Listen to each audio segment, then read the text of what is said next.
बोकारो दिन भर में आज सड़क हादसे ने ली 2 मोटरबाइक चालकों की जान, जबकि एक किशोरी गंभीर रूप से घायल।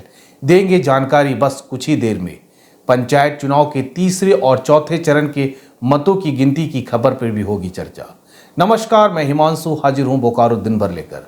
बोकारो की अन्य खबरों में जेपीएससी परीक्षा में सफल हुए कुमार हर्ष से भी बात होगी।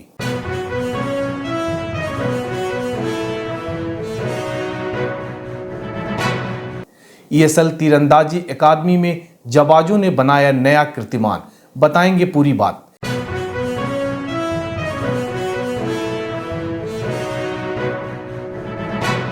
बीएसएल ने अपनी कर्मियों को दी विदाई, इसकी भी करेंगे चर्चा।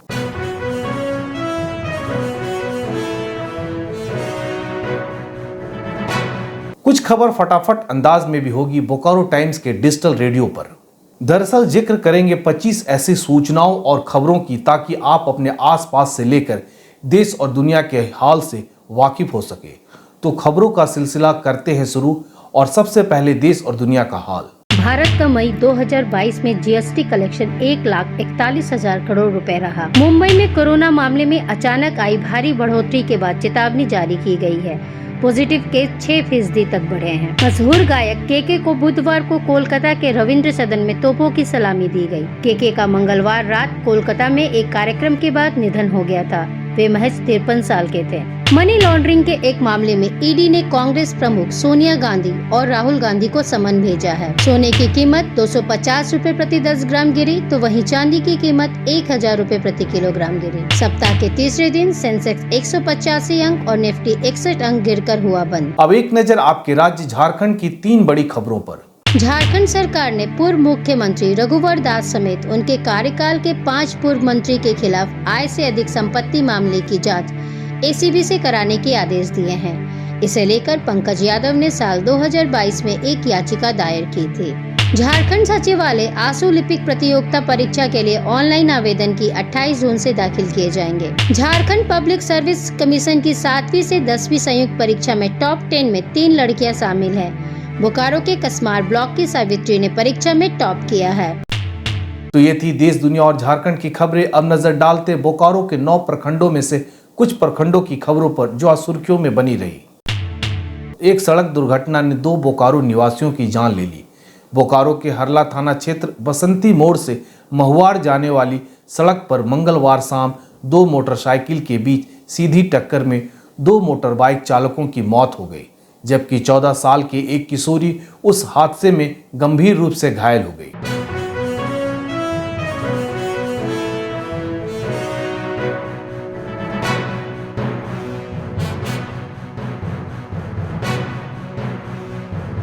घटना हरदा थाना क्षेत्र अंतर्गत बसंती मोड़ से आगे महुआ रोड में 2 बाइक जा रहे थे। आपस में ही जाने क्रम में दोनों तेज गति में थे, इसी कारण आपस में दोनों टकराया और टकराने के कारण 2 व्यक्ति स्पॉट डेथ कर गए, जिसमें एक का नाम लक्ष्मण महतो और एक ब्रजेश रजवार है। पुलिस यहाँ पे सदर अस्पताल लाए, जहाँ चिकित्सक द्वारा दिखाने के बाद उसे मृत घोषित किया गया। और एक लड़की है करीब 14 साल की, काजल नाम की, उसको घायल अवस्था में बीजीएच में। पंचायत चुनाव के तहत तीसरे चरण नवाडी चंदपुरा और चौथे चरण चास चंदनक्यारी प्रखंड के मतों की गिनती का काम दूसरे दिन बुधवार को भी हुआ।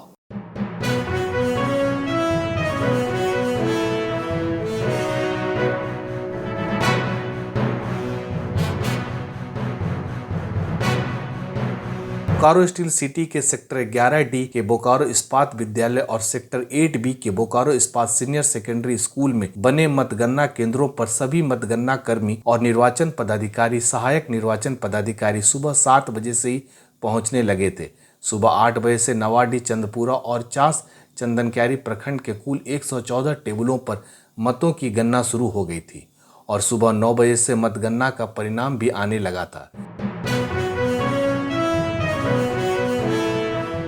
जिला निर्वाचन पदाधिकारी सह उपायुक्त कुलदीप चौधरी ने जिले के अन्य आला अधिकारियों के साथ दोनों मतगणना केंद्रों का निरीक्षण समय समय पर करते नजर आए।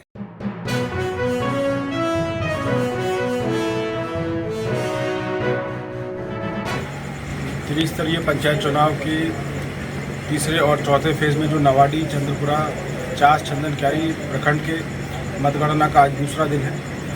कुल मिलाकर दोनों प्रखंडों और चार चंदन क्यारी में अगर हम लोग देखें तो 44 मतगणना का जो टेबल है वो 4 प्रखंड में बनाया गया है और 36 चंदन क्यारी के लिए बनाया गया। 80 टेबल पर वहाँ पर काउंटिंग चल रही है और यहाँ पर नावाडी और चंदपुरा में कुल मिलाकर 16 और 18 34 टेबल्स पर काउंटिंग का कार्य किया जा रहा है। सुबह 8 बजे से सभी टेबल पर कर्मी अपना कार्य कर रहे हैं। रिकाउंटिंग से संबंधित जो भी निर्णय लेना है उस समय वहाँ पर जब मतगणना होती है और रिजल्ट अनाउंस करने से पहले जो मार्गदर्शिका निर्वाचन आयोग द्वारा दिया गया है उसमें बिंदुओं को ध्यान रखते हुए वहाँ पर संबंधित जो निर्वाची पदाधिकारी है और आवश्यकता पड़ने पर ऑब्जर्वर महोदय के माध्यम से वहाँ निर्णय लिया जाता है और उस पर जो अनुकूल कार्रवाई उनके स्तर से। झारखंड पब्लिक सर्विस कमीशन की 7वीं और 10वीं संयुक्त परीक्षा में राज्य में शिक्षा सेवा के लिए चयनित हुए कुमार हर्ष को बुधवार को जीजीएस टेक्निकल कैंपस में सम्मानित किया गया।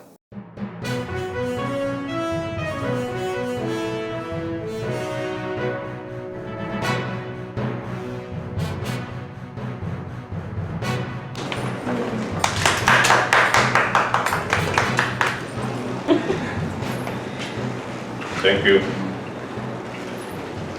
God bless you.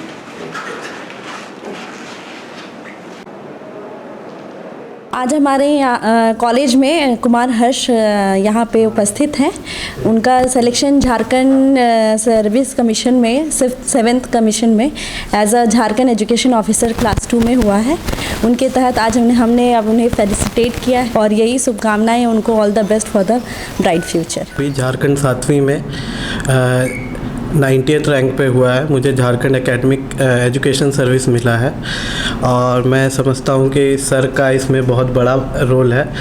सर ने मतलब मैं कहीं इंटरव्यू ज्वाइन नहीं किया था, सर के पास ही आया था। सर ने जो गाइड किया वो एक अलग लेवल का कॉन्फिडेंस मेरे को प्रोवाइड किया और मैं बहुत कॉन्फिडेंटली इंटरव्यू बोर्ड में बैठा। बहुत क्वेश्चंस टफ होने के बावजूद भी मैं घबराया नहीं, जिसके कारण मेरे को लगता है सिलेक्शन में एक महत्वपूर्ण रोल उसने प्ले किया। और मैं अपनी तरफ से पूरी कोशिश करूँगा कि चास बोकारो के जो भी छात्र हैं उसको मेरे से जो भी सीख मिले, मेरी मदद उनको मिले, ताकि वो भी अपने क्षेत्र में आगे जाके एक राज्य के विकास में अपना योगदान दे सके। श्री कुमार हर्ष जी अपने साक्षात्कार के पहले हमारे संस्थान में आए थे और हमारे यहाँ जैसा कि आपको ज्ञात ही है कि GGSTC IAS एकेडमी भी चला रहा है और जिसका MSCME के द्वारा भारत सरकार के द्वारा रजिस्ट्रेशन भी है। तो जो कुमार हर्ष जी का मॉक इंटरव्यू पार्ट हुआ था उसमें कहीं ना कहीं हम लोगों का योगदान रहा और हमारे संस्था में वो आए और हमने उनमें विभिन्न प्रकार के उसमें सहयोग दिया और उनको इसका लाभ मिला। तो संभवतः इस वजह से वो आज फिर सिलेक्शन के बाद हमारे यहाँ आए भी हैं। ESL तीरंदाजी अकादमी में यमुना यादव और आरती कुमारी ने आंध्र प्रदेश के राजमुंद्री में आयोजित 12वीं मिनी राष्ट्रीय तीरंदाजी चैंपियनशिप में कुल 4 स्वर्ण पदक जीते।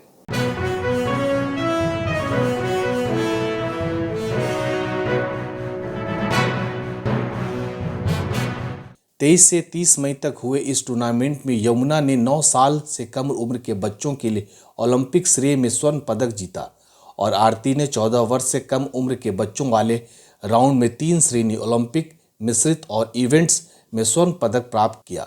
मेरा नाम आरती कुमारी है। मैं वेदांता ESL आर्चरी अकादमी की एक स्टूडेंट हूँ। आज मिनी नेशनल का गेम था, उसमें मेरा 3 गोल्ड मेडल आया।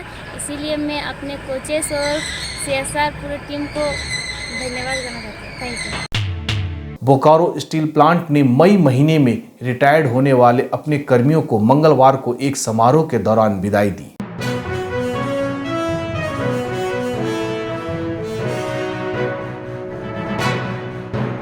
समारोह में रिटायर हो रहे कर्मियों को अंतिम निपटारा और मैत्री भवन से संबंधित जानकारी दी गई। साथ ही साथ उनके सुखमय जीवन की कामना की गई। BSL के कुल 5 अधिशासित और 47 अन्य अधिशासित मंगलवार को रिटायर हुए।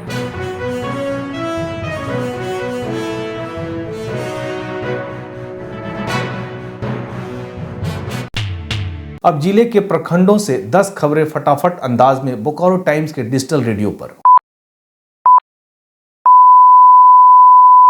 बोकारो स्टील सिटी के MGM हायर सेकेंडरी स्कूल के 2 स्टूडेंट खेलो इंडिया यूथ गेम के लिए चयनित हुए हैं। बेरमो CCL बेअनकेचित अर्पिता महिला मंडल के द्वारा 20 जरूरतमंदों के बीच खाने का सामान का वितरण किया गया। कथारा में तंबाकू निषेध दिवस के मौके पर गायत्री परिवार ने निकाली एक जागरूकता रैली।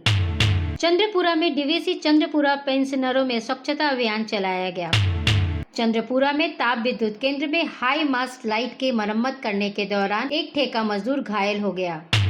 चास के प्रभात कॉलोनी में आनंद मार्ग प्रचारक संघ का सम्मेलन हुआ, जिसमें विश्व स्तरीय धर्म महासम्मेलन के आयोजन के संबंध में चर्चाएं की गई। गांधीनगर थाना क्षेत्र के कुपनिया बोकारो थर्मल मुख्य मार्ग पर मंगलवार रात 11 बजे हाईवा की टक्कर से एक बाइक सवार की मौत हो गई। बोकारो शहर में सुरक्षा के मद्देनजर जल्द CCTV कैमरे लगने की खबर है। चास आशा ITI में गुजरात की एक कंपनी ने 200 विद्यार्थियों का प्लेसमेंट के तौर पर चयन किया गया। जरीडी प्रखंड आंगनबाड़ी सेविका संघ की बैठक में सेविका सहायिका की समस्याओं पर चर्चा की गई। अब जान लेते हैं बोकारो जिले का तापमान। मौसम विभाग के अनुसार आज का अधिकतम तापमान 33 डिग्री सेल्सियस और न्यूनतम तापमान 27 डिग्री सेल्सियस रिकॉर्ड किया गया। आप अपने आसपास की घटनाएं और समस्याओं को हमें व्हाट्सएप कर सकते हैं। हमारा व्हाट्सएप नंबर है 9334210302। इसी तरह बोकारो की तमाम खबरों को जानने के लिए आप हमारे चैनल बोकारो टाइम्स को लाइक कीजिए, सब्सक्राइब कीजिए और शेयर कीजिए। फिर मिलेंगे बोकारो दिन भर में सोमवार से शुक्रवार। तब तक के लिए नमस्कार। बने रहें TheTimesMedia.com पर। आप हमें Facebook और YouTube पर भी देख सकते हैं।